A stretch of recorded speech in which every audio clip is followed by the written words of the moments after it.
Հիսուսի հարսնացուն մաքուր սիրտ ունի։ Նա չի ձևացնում, որ բարեպաշտ է, հավատքով է, այլ իր ապրած կյանքն է դա ցույց տալիս։ Ամեն օր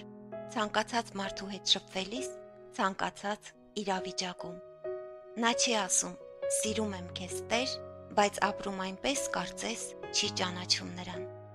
Նա գիտի, որ Տերը տեսնում է ամեն բան, եւ դա իրեն պահում է սթափ ու խոնար։ Նա միշտ ներում է, որովհետև միշտ հիշում է, որ Աստված էլ իրեն է ներել ու ներում։ Չի արդարացնում իր սխալները, կարողանում է ներողություն խնդրել։ Նա չի բամբասում, չի նախանձում, չի վիրավորում, չի հպարտանում, ընկածին ձեռք է մեկնում, չարին չարով չի պատասխանում։ Հանդուրժող է, փափուկ սիրտ ունի, չի ուրախանում ուրիշի վշտով եւ ուրիշի հաջողություններից չի տխրում։ Գնահատում է նույնիսկ ամենափոքր ուշադրությունը,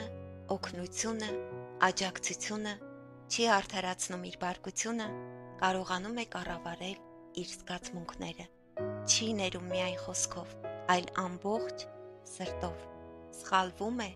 ներողություն է խնդրում։ Չի պահանջում, որ իրեն հասկանան, այլ ինքն է ցկտում հասկանալ, ներել, զիջել։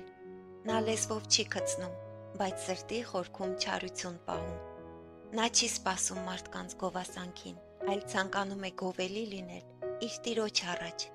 Չի նայում, ով է արժանի ներելու, ով ոչ, այլ ներում է անվերապահորեն։ Նրա սիրտը պատկանում է Տիրոջը, եւ Տիրոջ սերն իր մեջ ունենալով, այդ սերը սփռում է ամենուր։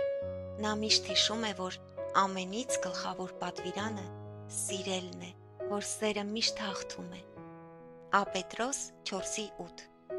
Ամեն ինչից առաջ միմյանց հանդեպ անբասիր սեր ունեցեք, քանի որ սերը ծածկում է մեղքերի շատությունը։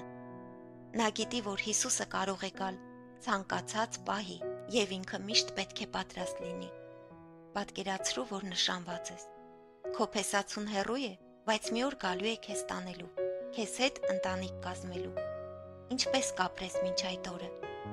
Կապրես ինչպես կամենաս, առանց հաշվի առնելու նրան, նրա ցանկությունները, թե ամեն քայլիդ կհիշես, թե ումն ես, եւ կապրես այնպես, որ երբ վերադառնա, քեզ գտնի հավատարիմ, իր առաջ մաքուր եւ անմեղ։ Հենց այսպես էլ պետք է ապրի Հիսուսի հարսնացուն, սրտի խոնարհությամբ եւ հավատարմությամբ։ Նա չի ասում. «Ես էլ մարդ եմ» ու չի արդարացնում իր սխալները։ Իրեն ոչ ոքից բարձր չի դասում։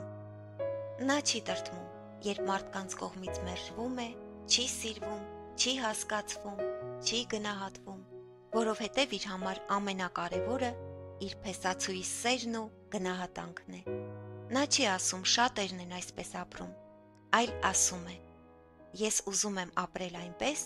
ինչպես ցանկանում է իմ փեսացուն»։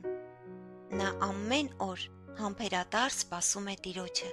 Նա հույսն ու վստահությունը չի կորցնում, նույնիսկ ամենախավար օրերին։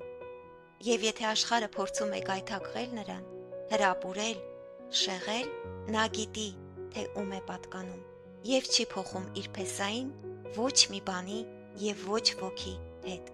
Նրա ամենամեծ փափագը իր Աստծուն միանալն է։ Նրան, ով իր կյանքը չխնայեց իր համար։ Նրան, ում սերը սահմաններ չունի։ Նա սպասում է ոչ թե պարգևների, այլ նրան, ով պարգև է։ Եվ այդ սպասման մեջ նա ձգտում է սրբվել, մաքրվել, հավատարիմ մնալ, որ Տիրոջ գալստյան օրը չվախենա, այլ նրա առաջ կանգնի սիրով ու խոնարհությամբ լեցուն սրտով։ Տեր Հիսուս, ես ուզում եմ լինել քո հարսնացուն, մաքուր, հնազանդ, հավատարիմ։ Օգնիր ինձ ապրել այնպես, որ յուրաքանչյուր օր պատրաստ լինեմ քեզ հետ հանդիպելու։ Սովորեցրու ինձ սիրել, ինչպես դու ես սիրում, ներել, ինչպես դու ես ներում։ Սիրտս մաքրիր ամեն բանից, ինչ քեզնից չէ, լցրու այն ամենով, ինչ քեզնից է։ Թող քո Սուրբ Հոգին առաջնորդի եւ ուղղորդի ինձ մինչ այն օրը, երբ կտեսնեմ քեզ։ Ամեն։